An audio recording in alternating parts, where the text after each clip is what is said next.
ఇందును పెట్టి దేవుణ్ణి మనం గుర్తించాలి, ఇందును పెట్టి దేవుణ్ణి మనం ఆరాధించాలి అని మనం చూసుకుంటే గడిచిన వారం అంతా కూడా ఆయన మన కాచి కాపాడుతూ మన సురక్షితంగా చూసుకుంటూ ఆయన జీవానందం మనం పోషిస్తూ ఈరోజు అందరము సంఘంగా కూడి ఆయన సన్నిధిలో ఆయన మనం గుర్తించడానికి గణపరచడానికి సమయం మనకు ఇచ్చినందుకు ఆయన్ని మనం గణపరచాలి. ఎందుకంటే ఈ భాగ్యం లేని వాళ్ళు అనేక మంది ఉన్నారు. దేవుని సన్నిధి ఉండి కూడా, దేవుని సాహసం ఉండి కూడా, సంఘం ఉండి కూడా దేవుని సన్నిధికి దేవుని మాట్లాడటానికి ఆసక్తి లేని వాడు 3 మంది ఉన్నారు. దేవుడు ఇంకా మనం కనుక ఆయన ప్రేమ ఉండి, ఆయన కనికరం ఉండి మనం ముందుకు నడిపిస్తూ ప్రతిరోజు మనతో మాట్లాడుతూ ఎక్కడెక్కడ మనం తగ్గిపోయామో అవన్నీ మనం గుర్తు చేస్తూ మనం పోషిస్తూ ఆయన నడిపిస్తున్నందుకు ఆయన ఎంతైనా మనం స్తుతించి కనపరచాలి. వర్తమానం చదువుకుని ఆరాధించాలని కానీ, వాక్యం విన్న తర్వాత ఆరాధించాలని కానీ, మందిరంలోనే ఆరాధించాలని కానీ కాదు. ఆరాధన అనేది ఒక ఆదివారం మందిరంలో కూర్చుని 4 మాటలు విని 2 పాటలు పాడుకుని కాలు వేసుకునేది కాదు. ప్రతిరోజు దేవుని కోసం మనలో నూతన క్రియ, నూతనంగా ఒక మొక్క మొలవాలి. తీసుకునే మొక్క మొలుస్తూ అది ఎదుగుతూ ఉండాలి. ఆ మొక్క ఎదుగుతూ ఉండే కొద్ది దేవునికి అది అర్పణ అవుతుంది, అది ఆరాధన అవుతుంది. ఒక్కసారిగా మారిది కాదు, ఒక్కసారిగా ఆ ఒక్క రోజే దేవునికి అర్పించే అర్పణ కాదు. జీవితంలో ప్రతిరోజు మనం నేర్చుకునే నేర్పరితనం దేవునికి అది అర్పణ అయి ఉండాలి. మనం జీవించే జీవితం దేవునికి అర్పణగా ఎప్పుడైతే మనం నైవేద్యంగా చూసి ముందు వెళ్తామో అది అర్పణ అవుతుంది. కానీ ఆదివారం బయట మందిరాన్ని కూర్చున్నంత మాత్రం అది ఆరాధన కాదు, అది అర్పణ కాదు. ఎప్పుడు కూడా దేవుడు ఆయన చేసిన కార్యాలు మనం గుర్తు చేసుకుంటూ, ఆ ప్రకారం ఆయన చేసిన మేలు మనం జ్ఞాపకం చేసుకుంటూ మన జీవితాన్ని ముందుకు కొనసాగించడమే దేవునికి అర్పణ. క్రైస్తవ జీవితం జీవించేటప్పుడు అంత సులువైంది కాదు. దేవుని అర్పణ కూడా అంత సులువైంది కాదు. దేవునికి అర్పించే అర్పణ మన జీవితం అయి ఉండాలి అనేది ఎంత సత్యమో, అలాగే అట్టి జీవితం జీవించడం కూడా అంత సులువైంది కాదు. దేవుని కోసం జీవించేటప్పుడు, దేవుని కోసం ముందుకు సాగాలని ఆశపడినప్పుడు అనేకమైన నిందలు వస్తాయి, అవమానాలు వస్తాయి, అనేకమైన కష్టాలు వస్తాయి, శ్రమలు వస్తాయి. వాటిని ఎదుర్కొంటూ ఆ ముళ్ళ కంచెలు, ఆ శేష పెంకులు, ఆ పాములు తేళ్లు తప్పించుకుంటూ ఆ యేసుక్రీస్తు ప్రభు ఎలాగైతే అడుగులు మనకు చూపించి మార్గాన్ని సిద్ధపరిచాడో ఆ మార్గం ప్రకారం నడవడమే దేవునికి ఆరాధన అవుతుంది. ఏదో ఆదివారం వచ్చాను, మందిరంలో కూర్చున్నాను, దేవుడు నాకు మాట్లాడుతున్నాను, దేవుడికి కమ్యూనిస్తున్నాను అనేది కాదు ఆరాధన అనేది. వ్యక్తిగతంగా మన జీవిత శైలి అయి ఉండాలి దేవునికి ఆరాధన అనేది. ప్రతి వారం దేవుడు మనతో మాట్లాడుతూ వస్తున్నాడు. ప్రతి వారానికి 3 సార్లు 4 సార్లు దేవుడు మనతో మాట్లాడుతున్నాడు. మీటింగ్లు ఉంటాయి మనం. అలాగే రోజు నువ్వు బయటకు తీసుకుంటున్నప్పుడల్లా నీకు దేవుడు మాట్లాడుతున్నాడు. దేవుడి స్వరం మనం ఇదే ఆసక్తి మనం లేనప్పుడు ఆ స్వరం మనకు కనపడదు. కానీ దేవుడు అయితే మాత్రం స్పష్టంగా మాట్లాడే సిద్ధంగా ఉన్నాడు. ఆయన ఆశపడుతున్నాడు నీతో మాట్లాడాలని, నీతో కూర్చోవాలని, నీతో కలిసి ఉండాలని, నీతో కలిసి సాహసం చేయాలని ఆయన ఇష్టపడుతున్నాడు. మనమే మన టైం చదువుకోక, మన టైం లేక దేవుని నిర్లక్ష్య పెట్టి, దేవుని మాటలు నిర్లక్ష్య పెట్టి మన ఇష్టాంతరంగా మనం జీవిస్తూ ఒక ఆదివారం వచ్చి మనలో కూర్చునేది కాదు ఆరాధన అనేది. రోజు దేవుని వాక్యానుసారం జీవించడమే దేవునికి ఆరాధన. అసలు ఆరాధన అంటే ఏంటి? ఆరాధన ఎలా చేయాలి, దేవుని కోసం మనం ఎలా జీవించాలి అనేది ఆరాధన. అంతేగాని బైబిల్ చదువుకుని లేచి కూర్చుని దేవుని ప్రార్థించేది అది ఆరాధన కాదు. మనం జీవించడమే దేవునికి ఆరాధన. కాబట్టి మనం ఎప్పుడు కూడా ఎన్నదాన్ని భద్రపరచుకోవాలి. దేవుడు మనకు హృదయంలో ఆ విన్న వాక్యాన్ని భద్రపరచుకోవాలి. ఇది భద్రపరచుకునే శక్తి మనలో లేనప్పుడు ప్రభు దగ్గరికి వెళ్ళి కూర్చోవాలి. ప్రభు నాకు చేతగాట్లా, నువ్వు చెప్పిన మాట నేను నాకు జ్ఞాపకం చేస్తూ ఉంటున్నా, నేను దాన్ని ధ్యానించుకోలేకపోతున్నాను అని దేవుడు నేర్పించుకున్నప్పుడు దేవుడు మనకు నేర్పిస్తాడు. మనకు ముందు ఆశ ఉండాలి. నా ప్రభు కోసం నేను నా ప్రభు నా కోసం సమస్తం ఇచ్చేశాడు, నా ప్రభు కోసం నా దగ్గర ఏమీ లేదు, నేను ఇవ్వడానికి కనీసం ఆయన చుట్టూ మార్గాలని నేను నడవాలని ఆశపడి మనం ఉంటే అప్పుడు ఆయన బయటకు నడిపిస్తాడు. అంటే మనంగా మాత్రం మనం నడవలేము. దేవుని సావాసం, దేవుని సన్నిధి మనలో లేనప్పుడు, మనతో కూడా లేనప్పుడు మనం నడవలేము. అందుకనే దేవుడు ఏమంటున్నాడు, ఆ యాప్ మీలో పెట్టాను అంటున్నాడు. ఆ యాప్ మనలో ఉన్నప్పుడే మనం సాగించగలం, లేకపోతే మనం క్రైస్తవ జీవితం సాగించడం అది అసాధ్యం. ఇదో నామకార్థంగా ఆధారం వచ్చి నాలుగు మాట క్రైస్తవ జీవితం కాదు ఆరాధన అనేది. ఆరాధన అనేది మనం ప్రేమ చెందుతూ ఉన్నాం. ఎప్పుడు మనం నష్టపోతాం, కష్టపడతాం, ఇబ్బంది వస్తుంది, లాస్ వస్తుంది, అన్ని కొన్ని సమస్యలు వస్తూ ఉంటాయి. అన్నింటినీ అంగీకరించి ఆ ప్రకారంగా నేను జీవించడానికి నేను ఇష్టపడితే అప్పుడు దేవుడు నన్ను ఆయన మార్గాన్ని నడిపిస్తాడు. అంతేగాని నేను నడుపుకుంటుంది, నేను నడిచేస్తాను, నేను దేవుడి కోసం జీవించాను, అది నా వల్ల కాదు, నా వల్ల కాదు, ఎవరి వల్ల కాదు. అది దేవుని సన్నిధి, ఆయన ఆత్మ మనలో ప్రేరేపిస్తేనే మనం సాగాలి. కాబట్టి దేవునికి మనం ఎలాంటి అర్థం అర్పించాలనేది మనమే తెలుసుకోవాలి. యోహాను సువార్త పేజీ 46, యోహాను సువార్త 6వ అధ్యాయం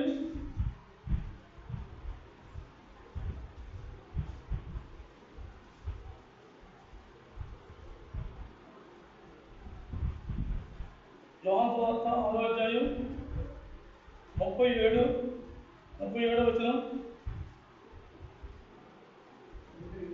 తండ్రి నాకు అనుగ్రహించిన వారందరూ నా ఎదుగు వత్తులు, నా ఎదుగు వచ్చు వారిని నేను ఎంత మాత్రము బయటికి తోసివేయి. మనం ఎలాంటి స్థితిలో ఉన్నప్పుడు, మనం ఎలాంటి జీవితం జీవించేటప్పుడు దేవుడు మనం ఏర్పరచుకున్నాడో అది మనకే తెలుసు. పనికి మాలిన జీవితం మనం జీవించినప్పుడు, దేవుడు ఎవరో తెలియక మన ఇష్టాంతంగా మనం ఉన్నప్పుడు, దేవుడు ఆయన కుమారుడికి మనల్ని అనుగ్రహించాడు. ఎవరైతే దేవుని అనుగ్రహంలో ఉన్నారో వారందరూ కూడా ఆయన దగ్గరికి వస్తారు. వారందరూ కూడా ఆయన దగ్గరికి వస్తారు. ఆయన దగ్గరికి వచ్చిన వాడిని నువ్వు ఇలా ఉన్నావని కానీ, నువ్వు అలా ఉన్నావని కానీ, నువ్వు ఈ పాపం చేసేవని కానీ, నువ్వు ఆ తప్పు చేసేవని ఎవరైతే యేసుప్రభు అయితే తోచిపుచ్చుట్లా, నిన్ను గెంటేట్లా, ప్రేమిస్తున్నాడు, జాలి పడుతున్నాడు, కనికలు పడుతున్నాడు. ఎందుకు జాలి పడుతున్నాడు, ఎందుకు కనికలు పడుతున్నాడు అని మనం చూసుకుంటే, మనం పాప జీవితం జీవించిన మనల్ని ఎవరు అంగీకరించరు, మనల్ని ఎవరు ప్రేమించరు, మనల్ని ఎవరు జాగ్రత్త.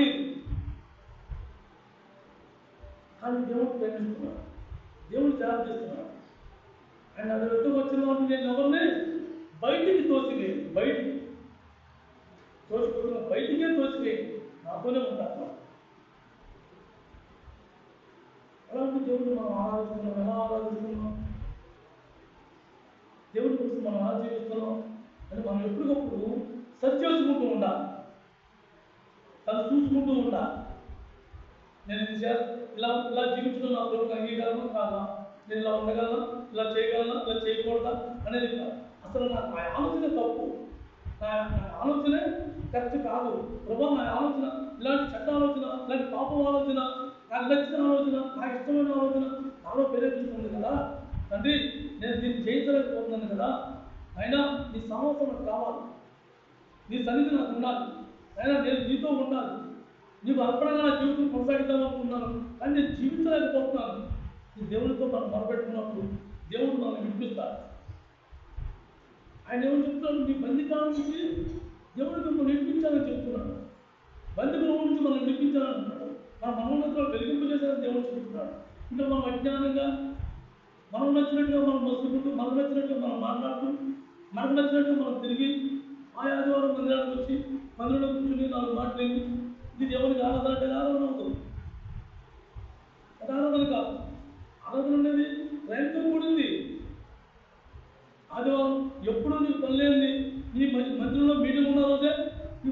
చెప్తా ఉంటాడు దేవుడు. వారం పనిచేస్తున్నప్పుడు ఆ వారం పని లేకుండా మీరు జీవించిన జీవితం ఆ ఒక్కరోజు పని చేసి బతికేస్తావా? ఆ ఒక్కరోజు వారం నాడు వారు లేని ఆలోచనలు కానీ, అక్కర్లు కానీ, అవసరాలు కానీ, రానివి లేనివి ఆ ఒక్కరోజు అవుతాయా? అది అపవాది పని కొన్నాలని మనం ఒక ఆలోచన కలిగి ఉండాలి.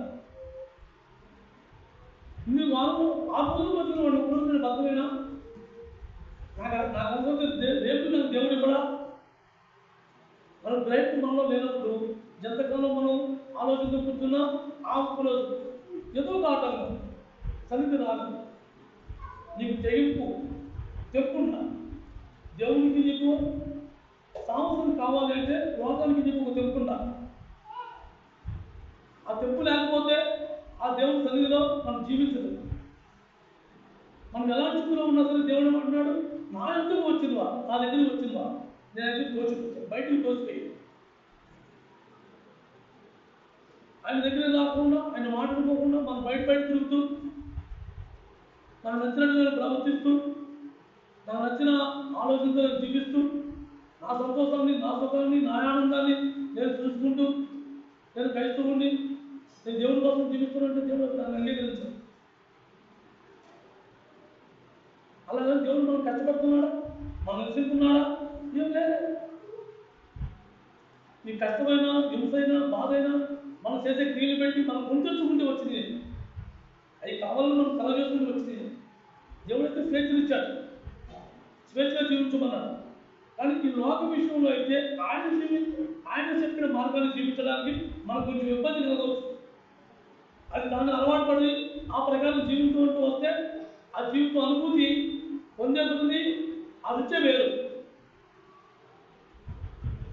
ఈ యొక్క ఆలోచన కానీ, ఈ యొక్క బాధ కానీ, దుఃఖం కానీ ఇటువంటివి రావు. ఎప్పుడైతే దేవుని కోసం జీవించాలనుకున్నామో దేవుని ఆత్మ మనకు అవసరం. అందుకబట్టి ముందుగానే దేవుని కోసం ప్రభావ నీ ఆత్మతో నన్ను నింపు, నీ సన్నిధిని నడిపించు. ఆలోచన వచ్చే ఆటంకానికి నేను మనం చిత్తపరచని ముందుగానే మనం ప్రార్థించుకోవడం మొదలుపెట్టుకోవాలి. మనం ఎలాంటి స్థితిలో ఉన్నా, ఎలాంటి మనసు కలిగి ఉన్నా దేవుడు అయితే ఉన్నాడు, నా ఎందుకు వచ్చిన వారు ఆయన సన్నిధిలో వచ్చి కూర్చున్న వారిని, ఆయన సన్నిధిలో వచ్చి మనం ఉన్న వారిని ఆయన అయితే బయటకు పోయినట్టు మనం అనుకోవచ్చు. నీ మునుపట్టుగా ఉన్నాయి, నీ బాడి పట్ల నువ్వు బయట ముందు దూరంగా ఉండే మనం, కానీ దేవుడు అలా అంటున్నాడు. మన ఒళ్ళంతా మురికే, మన ఒళ్ళంతా కంపే, అయినా సరే ఆయన ఏమంటున్నాడు, నేను బయటకు తోసుకొచ్చాను, నా యొక్క వచ్చిన వారిని నేను బయటకు తోసుకొచ్చాను. కాబట్టి దేవుడి మనసు ఎరిగి ఆ ప్రకారంగా మనం ఎందుకు దేవుడి మనసు ఎరిగి ఉండాలి అంటే మనం అందలాగా కాదు. అనేక మంది ఉన్నారు క్రైస్తవులు, కానీ క్రైస్తవులు చెప్పుకున్న వాళ్ళు క్రైస్తవులు కాదు. ఆ మాట బైబిల్లో స్పష్టంగా రాసింది. కానీ మనం శిష్యుల సహవాస సంఘము అని బోర్డు పెట్టుకుని మేము శిష్యుల సహవాస సంఘంలో ఉన్నాం, మేము శిష్యత్వంలో ఉంటాము అని మనం ఎవరైతే తీర్మానించుకున్నామో వాళ్ళలో శిష్యత్వం అనే దానికి గ్రహింపు కలిగి నేర్చుకోవడానికి మనమైతే శిష్యులు ఉంటాం. శిష్యత్వంలోకి వెళ్ళడానికి మనం ఇష్టపడతాం. ఆ ప్రకారం జీవించడానికి మనం ముందు అంగీకరించి ఆ జీవించడానికి ఇష్టపడి దేవుడి దగ్గర మనం మొదలుపెట్టుకుంటే ఆయన నేర్పుతారు. మనం మందిరంలో కూర్చుని బయటకున్నంత మాత్రాన వాక్యం బోధించడానికి మాత్రం నేను గొప్పవాడైతే కాదు, నేనైతే శిష్యుడు కాదు.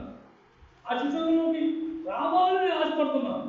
ఆయన శిష్యులాగా ఎక్కడ నేను ఆ యొక్క జయ జీవితం జీవించాలి, దేవుడు దాన్ని ఎదుగుని నేను తగ్గొట్టుకోవాలి అనే ఆశ. ఆ ఆశతో నేను ముందుకు సాగుతున్నాను. కానీ నేనైతే శిష్యుని అయితే కావాలి. కాబట్టి మనం ఎవరైనా సరే, ఎవరైతే మనకు ఆ ఆసక్తి ఉందో ఆ దేవుడి దగ్గరికి వచ్చిన వాళ్ళు ఎవరిని మనం తోచుకుంటున్నాడు కాబట్టి మనం దేవుడిని పోజాలి.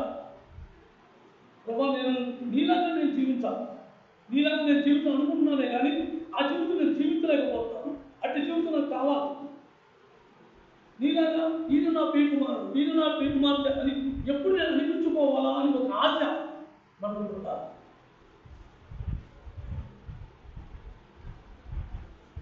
దేవుడి కోసం ఒక క్రైస్తవుని చెప్పుకోవడం చాలా సులువు. క్రైస్తవ జీవితం జీవించడం కష్టం. క్రైస్తవ జీవితం జీవించడం కష్టం. క్రైస్తవులు చెబుతున్న వేళ 199 మంది క్రైస్తవులే ఉన్నారు.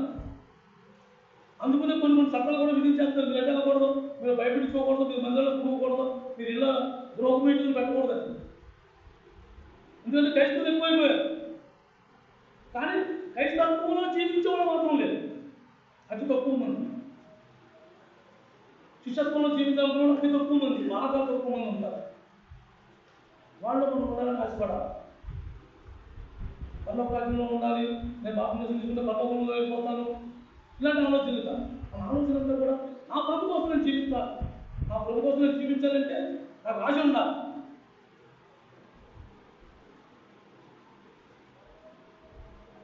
ఎఫెసీయులకు రాసిన పత్రిక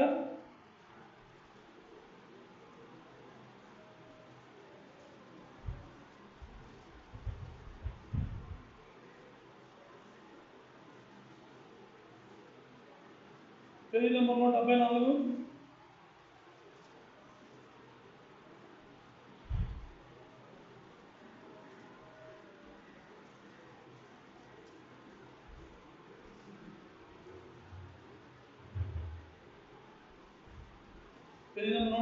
ఎఫెసీయులకు రాసిన పత్రిక 2వ అధ్యాయం 8-9 వచనాలు. మీరు విశ్వాసము ద్వారా కృపచేతనే రక్షింపబడి ఉన్నారు. ఇది మీ వలన కలిగినది కాదు, ఇది దేవుడి వలన.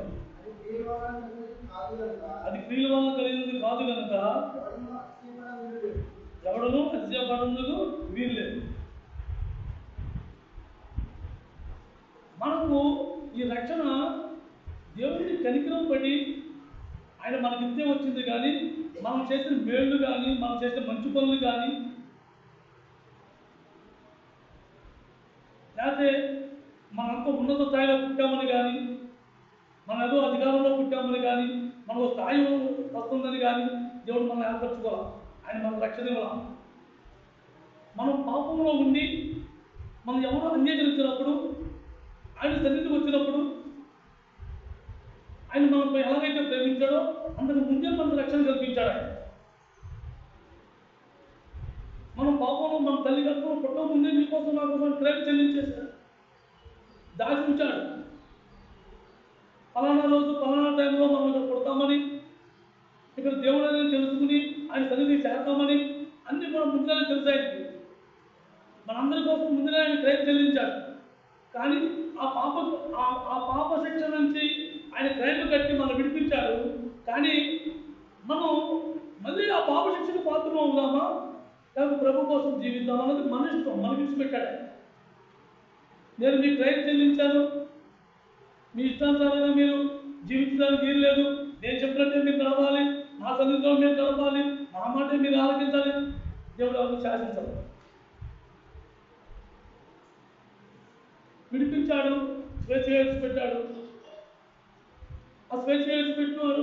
దేవుడి గురించి, ఆయన చేసిన త్యాగం గురించి, ఆయన కట్టిన క్రైమ్ గురించి తెలుసుకున్న వాళ్ళైతే దేవుడి కోసం పాపులాడు.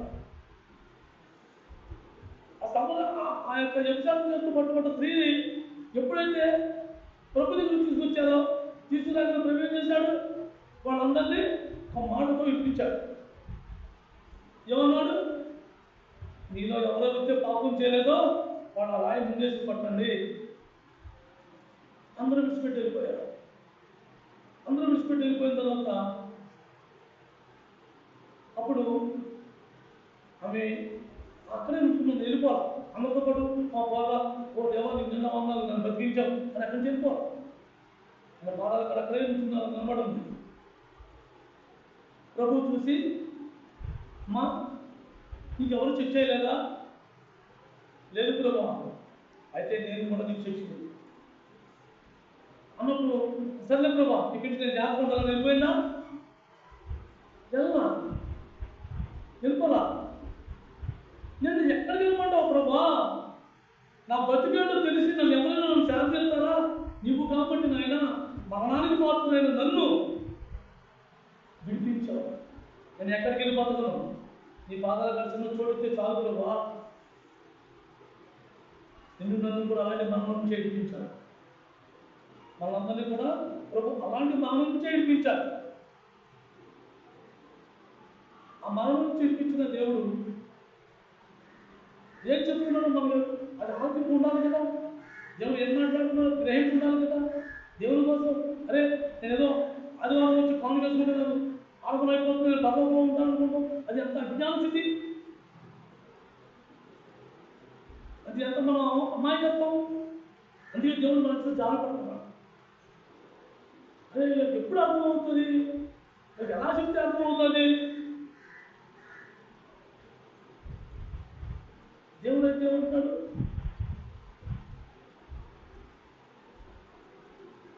మనం దేని విషయంలో కూడా అతిశయపడడానికి వీలు. ఎప్పుడు విశ్వాసం ఉంచాలి. విశ్వాసం ఆయన మీద విశ్వాసం, నమ్మకం.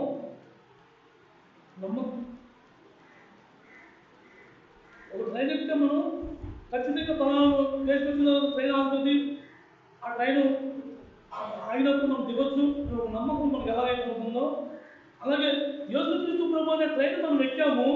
ఆ ట్రైన్ ఎక్కడికి వెళ్తుందో మనకు తెలుసు, కానీ ఆయన మాత్రం మనకి నమ్మకం. ఒక నీలాంటి నాలాంటి మనిషి మీద, ఒక 4 చక్రాల ఒక యంత్రం మీద ఉన్నంత నమ్మకం, విశ్వాసం. నిన్ను రక్షించిన వాడు నేనే, నువ్వు నాతో ఉంటే నేను నా తండ్రి దగ్గర చేరుతాను, నువ్వు నాతో రా అని దేవుడు పిలుస్తుంటే మనకు నమ్మకం కుదరదు. దేవుడు నీకు వస్తే మనం ఏం కోరుకుంటాం, నా అప్పులు తీర్చు, నా రోగాలు తగ్గించు, నా కొడుకులకి పెళ్లిళ్ళు చేయి, నా కూతురికి పెళ్లిళ్ళు చేయి, నా కొడుకులకి ఉద్యోగాలు ఇయ్యి, నా పొలాలు ఇయ్యి, నా ఇల్లు ఇయ్యి, కారు.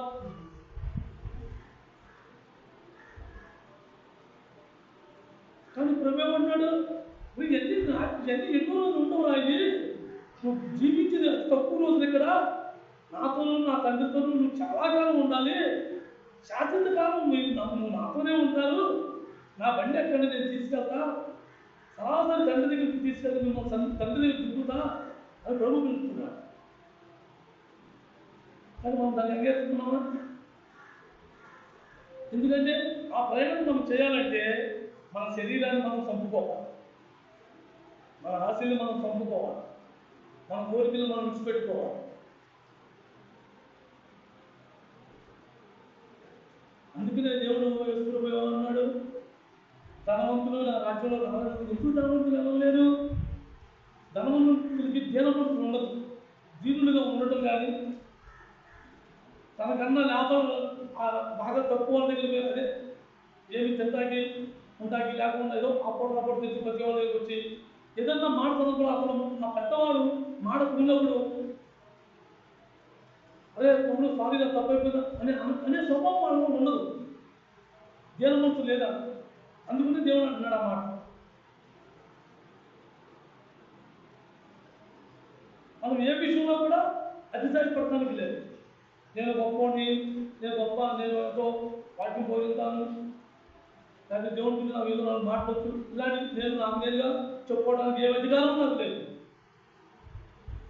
ఇది దేవుడితే వచ్చిందే తప్ప మనుషులు చేసింది కాదు. దేవుడు ఏమంటున్నాడు, మీ వల్ల కాదు, ఇది మీ వల్ల జరిగింది కాదు, ఇది దేవుడి వరమే, దేవుడితేనే వచ్చింది ఇవన్నీ. మన దగ్గర అంటూ మనకంటూ ఏమీ లేదు. దేవుడు ఎవరో తెలియదు, దేవుడు తల్లిదండ్రులు ఎక్కడో తెలియదు, దేవుడు మార్గం అంటే ఏంటో తెలియదు. దేవుడు తెలుసుకోవడానికి ఆసక్తి ఉండి కూడా దేవుడు మాట చెప్పలేని వాడు, తెలుసుకోలేని వాడు అనేక మంది ఉన్నారు. అటువంటిప్పుడు మనము తిరుగులాడాం. కానీ దేవుడు ఈరోజు ప్రతిరోజు మన జీవితంలో మాట్లాడుతున్నాడు. మన అజ్ఞాన స్థితిని మనం వినిపిస్తున్నాడు, జ్ఞానం ఇస్తున్నాడు, నేర్పిస్తున్నాడు. మనం ఇంట్లో దేని గురించి మనం అతిశయపడాలి? ఇప్పుడు భూమి మీద ఏముందని మనం అతిశయపడాలి? మనం చూసుకోవాలి. ఎప్పుడు దేనికోసం ఇక్కడ నేను భూమి మీద అతిశయపడాలి, దేనికోసం నేను గర్వించాలి? నా జీవితం అంటే నాకు తెలుసు కదా, దాన్ని బట్టి నా జీవితం తెలిసిన ఇంకొక వ్యక్తి వచ్చి నీ బతుకు నాకు తెలియదా అంటే నా బతుకేంటి అని ఒక ఆలోచన ఎప్పుడప్పుడు మనం జ్ఞాపకం చేసుకుంటూ దాన్ని సరి చేసుకుంటూ మన జీవితంలో మనం కొనసాగాలి. ఎప్పుడైతే ఆ జీవితంలో మనం కొనసాగాలనుకుంటామో, అతిశయపడకుండా ఉండాలనుకుంటామో, మన శరీరాన్ని మనం చంపుకోవాలి. మన శరీరాన్ని మనం ఎప్పుడైతే చంపుకుంటామో దేవునికి మాటకు మనం ఆలకించే శక్తి, ఆ మాటకు లోపడే అనుభవం, ఆ ప్రకారం జీవించే ఆశ మనలో మొదలవుతుంది.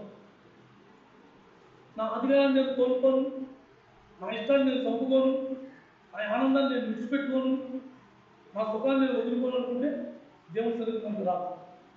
అలాగని నిన్ను మొదలు నమ్మకం దేవుడు చెప్తున్నా, నిన్ను ఎండలో పడుతుందని దేవుడు చెప్తున్నా, నీకు ఏదో అవసరం అని తెలుసు, అన్ని సమకూర్చి పంపిస్తున్నాడు.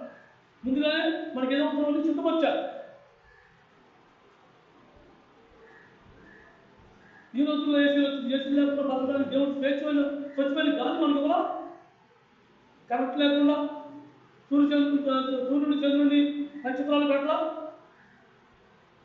ఏంటంటే మానవుడి జ్ఞానం పెరిగి అనేక పరికరాలు ముందుకు నడవడానికి ఏది అవసరమో దాన్ని కూడా దేవుడు ద్వారానే వచ్చినాయి తప్ప, దేవుడు వాళ్ళకి జ్ఞానం ఇచ్చాడు కనిపెట్టేది తప్ప వాళ్ళకి చేసింది ఎవరికి ఏది సాధ్యం కాదు.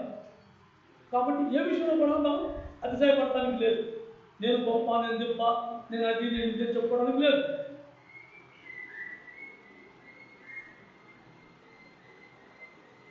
మనం దేవునికి అర్థంగా ఉండాలి అంటే మన శరీరాన్ని మనం సజీవంగా బతుకుండగా దేవునికి సమర్పించుకోవాలి. రోమీయులకు రాసిన పత్రిక 12వ అధ్యాయం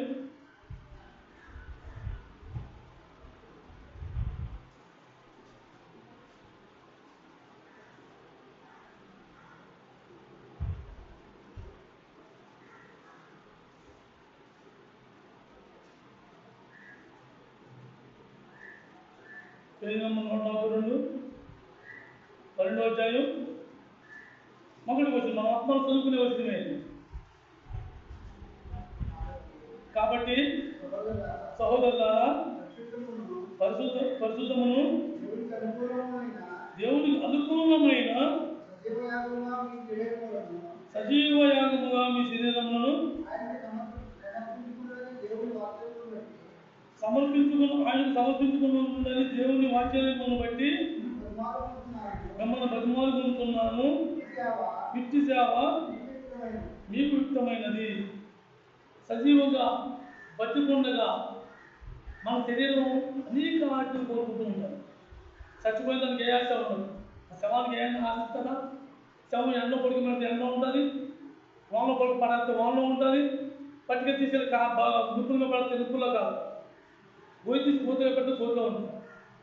ఆ శరీరానికి ఏమి ఉండదు. అలాంటి మనకు బతికుండగా మనం ఆ శవం ఎలాగైతే స్వేచ్ఛ కోరుకోలేదో, దేవుడి స్వేచ్ఛ కోరుకునే జీవితం మనం జీవించాలి. కానీ మనకు నచ్చిన జీవితం జీవించడానికి మన శరీరం కోరుకోకూడదు. కానీ శరీరం కోరుకునే వల్ల ఎక్కువగా అదే కోరుకుంటారు.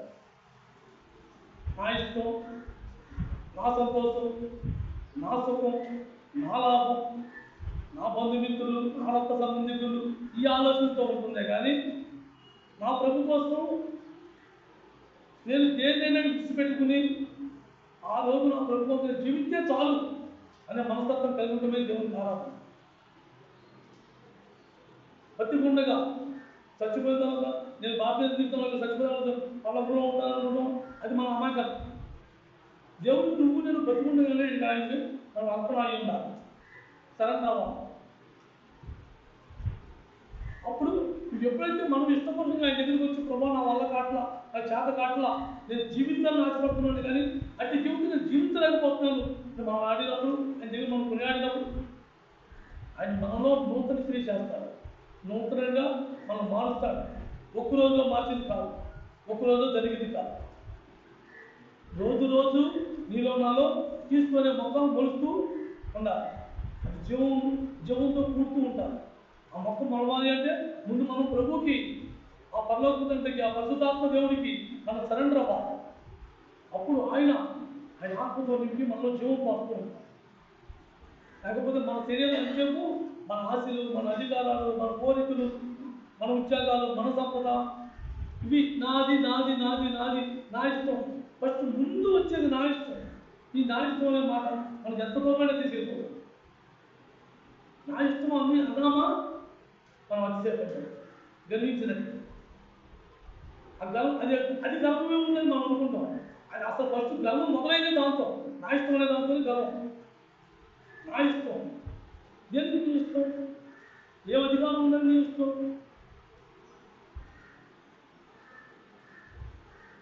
కాబట్టి మనం ఎప్పుడూ కూడా దేవునికి అనుకూలంగా, దేవునికి మెలుగు కలిగి మనం జీవించడం ఇష్టపడాలి.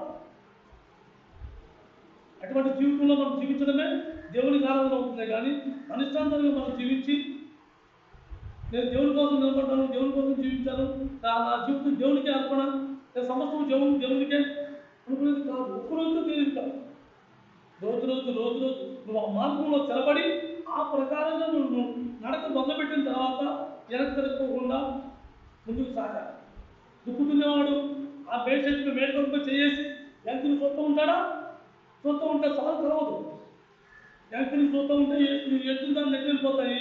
దాన్ని సాగకపోతే చాలు కలవదు. అలాగే క్రైస్తవ జీవితం కూడా ఎప్పుడైతే దేవుని కోసం జీవితాన్ని తీర్మానించుకున్నామో జనంతిరిగి ఆలోచించి మా బంధువులు ఏమంటారో, మా రక్త సంబంధులు ఏమంటారో, మమ్మల్ని ఎలివేస్తారేమో, మమ్మల్ని చూడరేమో, మమ్మల్ని పట్టించుకోరేమో, ఇటువంటి ఆలోచనలో మనలో వచ్చినప్పుడు మనం దాని అలాగే ఉంటాం. మన శరీరం కోసం శరీరం అనేది ఎన్ని రకాలుగా కోరుకుంటుందో అర్థమవుతుందా? ఎన్ని రకాల ఆలోచనలు కలుగుతుందో తెలుసా? ఎందుకు? ఆ శరీరం దేవుని ఆత్మను మనలో పెట్టుకోవడానికి మన శరీరం కావాలి, కానీ మన ఇష్టాన్ని మనం నెరవేర్చుకోవడానికి మన శరీరం కాదు. తెలియక ఇంతవరకు చాలా సందర్భాల్లో మనం తప్పిపోయాము, మన జీవితాలు పాడు చేసుకున్నాము. దాని నుంచి దేవుడు మనం విడిపించాడు. ఇప్పుడు మనం నడక మొదలుపెట్టిన సమయంలో అనేక సార్లు మనం పడిపోతూ వచ్చాం. నడక పూర్తిగా మనం సాగదు, పడిపోతాం. పడిపోయినా మనం ఉన్నామా? అక్కడే ఆగిపోతాం. లేదు ప్రభా, నేను నడవలేకపోతున్నాను, దేవుడి దగ్గర వచ్చి మనం పోజాడేమో, దేవుడు కనిపిస్తాడు. కానీ ఎప్పుడప్పుడు దేవుని సహవాసం మాత్రం లేకపోతే ఆ జీవితం మనం జీవించలేదు. కాబట్టి ఎప్పుడు కూడా మెలుగు చాలా అవసరం. సజీవంగా నేను శరీరంలో ఉన్నాను కదా, నా శరీరంలో ఉన్నాను, నేను చేసే ఆలోచన కానీ, నా మనసు కానీ, నా మాట కానీ, నేను నడిచే నడక కానీ, నా క్రియ కానీ ఎలా ఉన్నదో ఎప్పుడు సజీవం లేకపోతే ఆ జీవితంలో ఆ బాటలో గండి పడిపోదు. అక్కడ కట్ట తెగిపోదు. గండి పడుతుంటే గండి దాటుకుంటే అంత కష్టమవుతుంది కదా.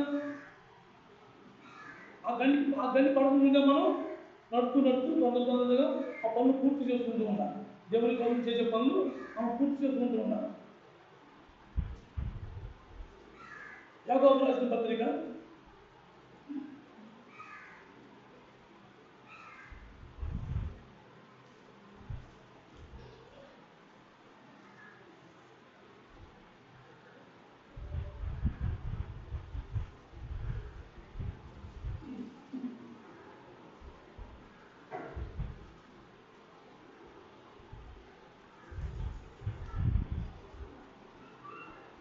110 పేజీ నెంబర్ 110, 210, పేజీ నెంబర్ 210, మొదటి అధ్యాయం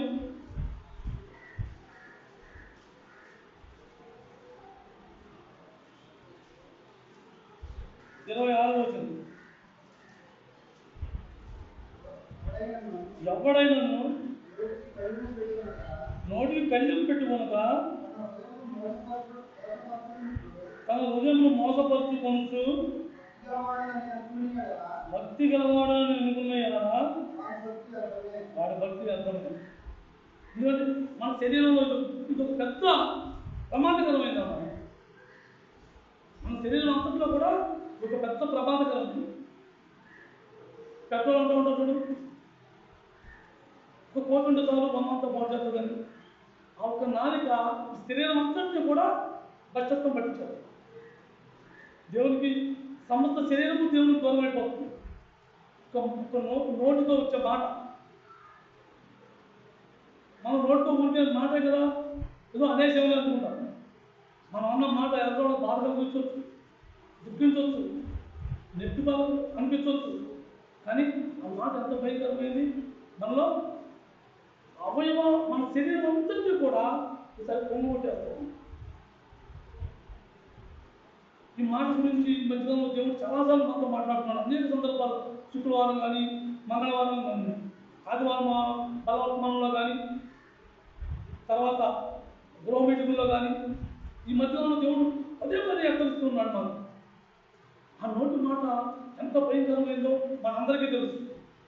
మనకు తెలుసుంది కూడా ఆ నోరు మనం అదుపు చేసుకోవాలి. మనకు అదుపు కాబట్టే మనం దేవుని దగ్గర కూర్చుని, ప్రభా ఈ నోరు నా సహజంలో ఉండలాగా ఆయన నీ కృపను గ్రహించు. ఇది నా సహజంలో ఉండలేదు ప్రభా, నేను ఉందాం అనుకున్నాను కానీ నేను ఉండలేకపోతున్నాను, నేను వ్యర్థమైన మాట పలకూడదు అనుకున్నాను కానీ పలుకుతున్నాను అని మనం ఎప్పటికప్పుడు దేవుడిగా ఉదయాన్నే ఆయన దగ్గర కూర్చొని ఆయనతో సంబంధం. అందుకనే ఆ యెషయాలో మాట రాసింది, శిశువులు తగిన నోరు నాకు దయచేయి. అలా మనం ప్రార్థించుకుంటూ ఉండాలి. ప్రభా నీ శిశువులు తగిన నోరు నాకు దయచేయి నాయన, నీ మాటలు ఉచ్చరించుకోవడానికి నాకు నోరు నీ తండ్రి, పనికి మళ్ళీ మాట మాట్లాడడం కాదు, ఇది నా స్వాధీనంలో లేదు ప్రభా. మనం ఎప్పుడప్పుడు దేవునికి బతిపాడుకోవాలి. ఇది కూడా మన శరీరంలో ఇంపార్టెంట్ అయిన అవయవం. మన శరీరం పాడైపోవడానికి మేలు కారణమైన అవయవం. దీని విషయంలో చాలా మెలుగు కలిగి ఉండాలి. అప్పుడే మనం దేవుడికి ఆరాధకులుగా కొనసాగాలి. ఆ మాట మన కంట్రోల్ లేనప్పుడు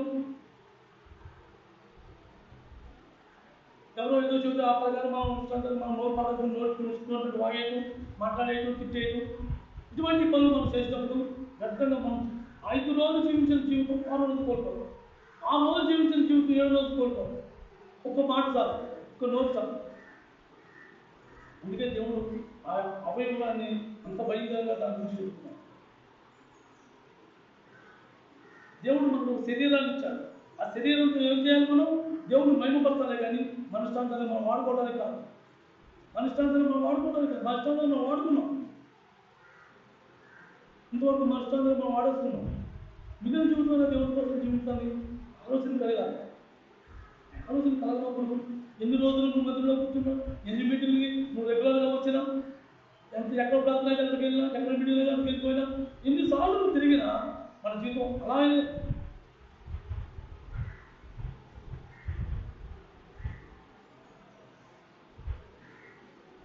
ముప్పై 27 కూడా చదవండి, 27 కూడా చదవండి. తండ్రి అయిన దేవుడి ఎదుట పవిత్రమును నిష్కల్పమైన భక్తి ఏదనగా దిక్కులేని పిల్లలను పెదవులను వారి ఇబ్బందిలో పరామర్శించుడు, ఇకలోక మాలిన్యం అంటకుండా తను కాపాడుకుంటుంది. ఈ రోజుల్లో దౌర్భాగ్య స్థితి ఎలా ఉంది తెలుసా? ఎవరన్నా అనాథలు, నిజంగా అనాథలు అయ్యింది, ఎవరు లేని బెదరాడై ఉన్నా నిజంగా మనం ఆదరించే స్థితిలో మనం ఉంటున్నాం. ఎందుకంటే మన కళ్ళకు అధ్వానం కలిగింది, గ్రహింపు తగ్గిపోయింది. లోకం అలా ఉంది కదా, అందరూ అలాగే మనం గ్రహిస్తూ ఉంటాం. కానీ నిజంగా దేవుడు ఏమో చెప్తున్నాడు, నా తండ్రి ఏదో మీరు నిర్దోషులుగా ఉన్నారంటే మీరు చేసే పని ఏంటి? మనం పెద్ద పెద్ద మందిరాలు కట్టిన అవసరం, మనం వాళ్ళ కోసం వీళ్ళ కోసం పరుగులట్టి మనం జీవించవసరం. అసలు దేవుడు చెప్పింది ఒక క్రియ మనం చేస్తే మన కోసం ప్రభు ఏం చేశాడు? మనం తనే అర్పించుకున్నాం. ఆఖరి రక్త పట్టు వరకు కార్యం వరకు కూడా ఆయన ఆ శిలువలోంచి ఆయన వేలాడుకునేవాడు. నా పని పూర్తి అయింది, సమాప్తమైంది అని చెప్పేవాళ్ళు. ఆ రక్తం కాలిన తర్వాత ఆ ఆకలి పడతారు. ఎవరి కోసం? మనందరి కోసం, మన కోసం. ఆయన తండ్రికి అర్పణైపోయాడు. వాళ్ళ దేవుని మాట్లాడే మనం పట్టుకుని పెరుగుతాం. దేవుని మాట్లాడే మన ఆసక్తి ఉంటుందా? అదే పనికి మళ్ళీ మాట కూర్చోటి చెప్పుకోవడానికి మాత్రం టైం సరిపడదు. దేవుని మాట్లాడటానికి ఆసక్తి ఉండదు, పనికి మళ్ళీ మాట్లాడటానికి టైం సరిపోదు. మనం దేని గురించి మనం జీవిస్తున్నామో, దేవుడు మనకి ఏం చెప్తున్నారో ఆ ప్రకారంగా జీవించడానికి మనం ప్రయత్నిస్తున్నాం. కనీసం ప్రయత్నిస్తున్నామో, మనం ప్రయత్నిస్తే దేవుడు చేస్తాడు. సో మనం ప్రయత్నించాలి కదా. ఎవరు నీ కోసం నేను జీవించాలి ఆశ ఉంది కానీ నేను నమ్మలేకపోతున్నాను, అది సహాయం చేసుకోవాలంటే దేవుడు నడిపిస్తాడు, ఆ సహాయం చేస్తాడు.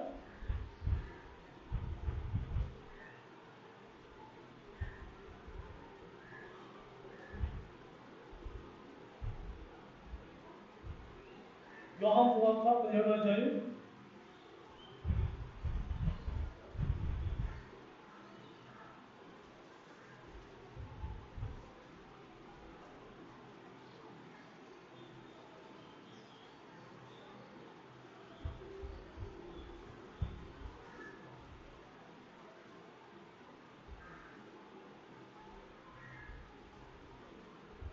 పేజీ నెంబర్ 98, యోహాను సువార్త 17వ అధ్యాయం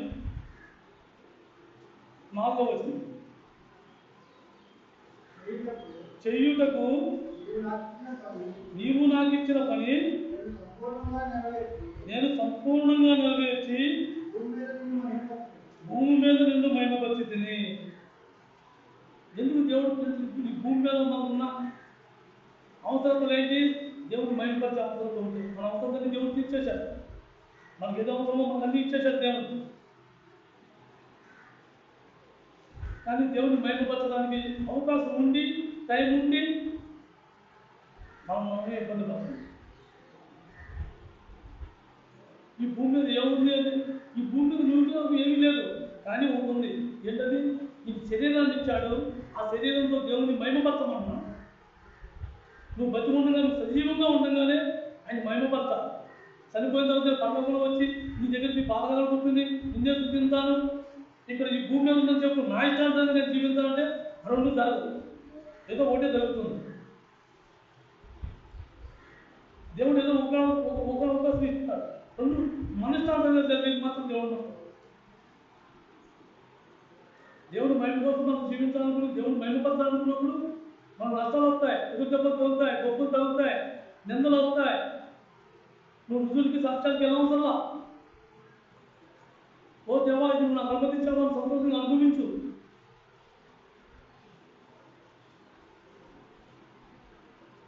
ఏ విషయంలో నువ్వు బాధపడద్దు, దుఃఖించొద్దు.